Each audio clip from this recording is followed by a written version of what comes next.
ओशो के इस विचार, अगर कोई आपसे प्यार करता है तो आप इसे स्वीकार करते हैं क्योंकि आप खुद से प्यार करते हैं, में जीवन और प्रेम की गहरी समझ छिपी है। ओशो यहाँ ये कहने का प्रयास कर रहे हैं कि आत्म प्रेम किसी भी रिश्ते या संबंध का आधार होता है। जब आप खुद से प्रेम करते हैं तब आप दूसरों से मिलने वाले प्रेम को भी स्वीकार करने और उसकी सराहना करने के योग्य होते हैं। आइए इस विचार को विस्तार से समझते हैं।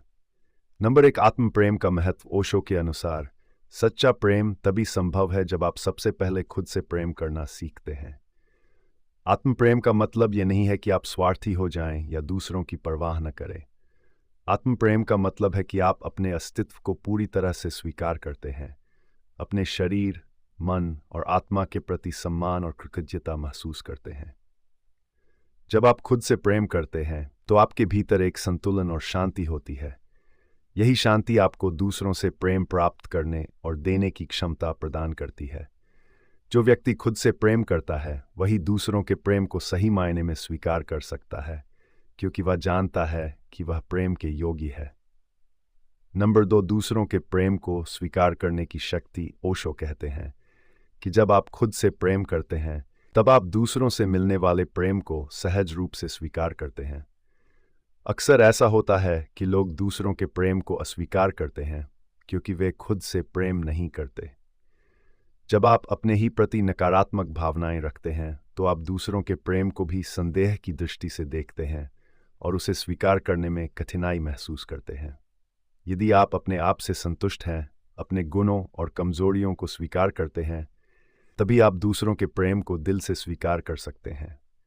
आत्म प्रेम हमें इस योग्य बनाता है कि हम बिना किसी संदेह या भय के दूसरों के प्रेम को ग्रहण कर सकें। नंबर 3, प्रेम और आत्मसम्मान का संबंध। ओशो के अनुसार आत्मसम्मान और प्रेम का गहरा संबंध है। जब आप खुद से प्रेम करते हैं तब आपके भीतर आत्मसम्मान का भाव पैदा होता है। आप खुद को महत्व देते हैं और ये समझते हैं कि आप प्रेम के योग्य हैं। दूसरी ओर, अगर आत्मसम्मान की कमी होती है तो आप अपने आप को प्रेम के योग्य नहीं समझते। इससे दूसरों से मिलने वाले प्रेम को स्वीकार करना कठिन हो जाता है। आत्मसम्मान से भरा हुआ व्यक्ति दूसरों के प्रेम को संपूर्णता से स्वीकार कर सकता है, क्योंकि वह जानता है कि वह प्रेम के योग्य है और यह उसका प्राकृतिक अधिकार है। नंबर 4, स्वतंत्रता और प्रेम। ओशो के विचारों में स्वतंत्रता और प्रेम का भी गहरा संबंध है। जब आप खुद से प्रेम करते हैं तो आप दूसरों से स्वतंत्र होते हैं। इसका मतलब यह है कि आप दूसरों के प्रेम पर निर्भर नहीं होते, बल्कि आप खुद अपने प्रेम और आनंद के स्रोत होते हैं।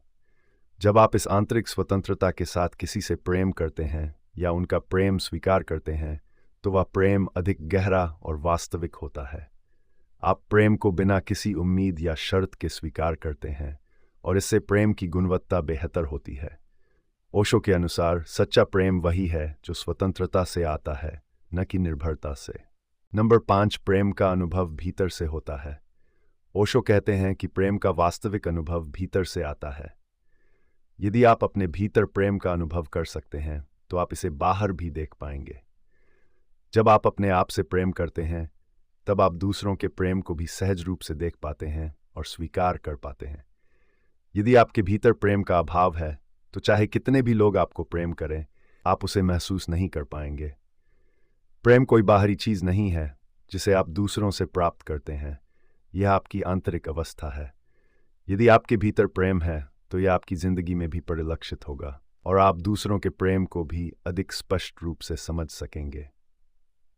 नंबर 6, प्रेम और संबंधों में संतुलन। ओशो का मानना है कि प्रेम और संबंधों में संतुलन होना जरूरी है। यह संतुलन तभी आता है जब आप खुद से प्रेम करते हैं। जब आप खुद को स्वीकार करते हैं तो आप दूसरों से अनावश्यक अपेक्षाएं नहीं रखते। अक्सर हम अपने रिश्तों में दूसरों से उम्मीद करते हैं कि वे हमें प्रेम, सम्मान और खुशी देंगे, लेकिन यह दृष्टिकोण असंतुलन पैदा करता है। ओशो कहते हैं कि जब आप खुद से प्रेम करते हैं तो आप दूसरों से मांगने की बजाय देने के लिए तैयार होते हैं। इस तरह के प्रेम में संतुलन और सामंजस्य होता है जो संबंधों को स्थिर और सुखद बनाता है। नंबर 7, प्रेम और स्वीकृति। ओशो के अनुसार प्रेम का संबंध स्वीकृति से है। जब आप खुद से प्रेम करते हैं तो आप अपनी सभी कमजोरियों, त्रुटियों और अच्छाइयों को स्वीकार करते हैं।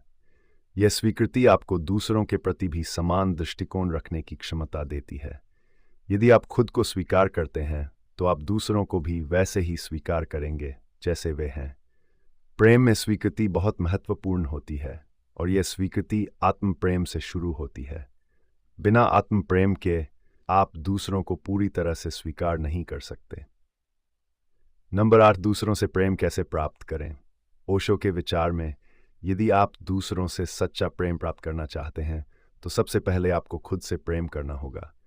आप जो भी ऊर्जा अपने आप में रखते हैं वही ऊर्जा आप दूसरों से प्राप्त करते हैं। अगर आप अपने भीतर प्रेम और स्वीकृति की ऊर्जा रखते हैं तो आपको दूसरों से भी वही प्रेम और स्वीकृति मिलेगी। आत्म प्रेम से आप एक चुंबक बन जाते हैं जो सकारात्मक ऊर्जा और प्रेम को अपनी ओर खींचता है।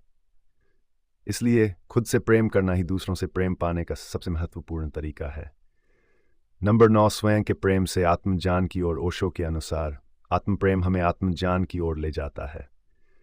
जब हम खुद से प्रेम करते हैं तब हम अपने अस्तित्व की गहराइयों में उतरते हैं और अपने सच्चे स्वरूप को पहचानते हैं। आत्म प्रेम से हमें यह समझ में आता है कि हम कौन हैं और हमारी सच्ची पहचान क्या है। यह आत्मज्ञान हमें दूसरों के साथ संबंध बनाने और प्रेम करने की क्षमता देता है। जब हम अपने सच्चे स्वरूप को पहचानते हैं तब हम दूसरों के प्रति भी सच्चे होते हैं और उनके प्रेम को स्वीकार कर सकते हैं। ओशो का यह विचार, अगर कोई आपसे प्यार करता है तो आप इसे स्वीकार करते हैं क्योंकि आप खुद से प्यार करते हैं, आत्म प्रेम की महत्ता को समझाता है। आत्म प्रेम किसी भी सच्चे और गहरे संबंध का आधार है। जब आप खुद से प्रेम करते हैं तब आप अपने आप को स्वीकार करते हैं, अपनी कमजोरियों और अच्छाइयों को समझते हैं और संतुलन के साथ जीते हैं। यह आत्म प्रेम आपको दूसरों के प्रेम को स्वीकार करने की क्षमता देता है क्योंकि आप जानते हैं कि आप प्रेम के योग्य हैं। बिना आत्म प्रेम के दूसरों का प्रेम अधूरा और अस्वीकार्य लगता है। इसलिए ओशो के अनुसार सबसे पहले हमें खुद से प्रेम करना सीखना चाहिए ताकि हम दूसरों के प्रेम को भी पूरी तरह से समझ सकें और उसका आनंद ले सकें।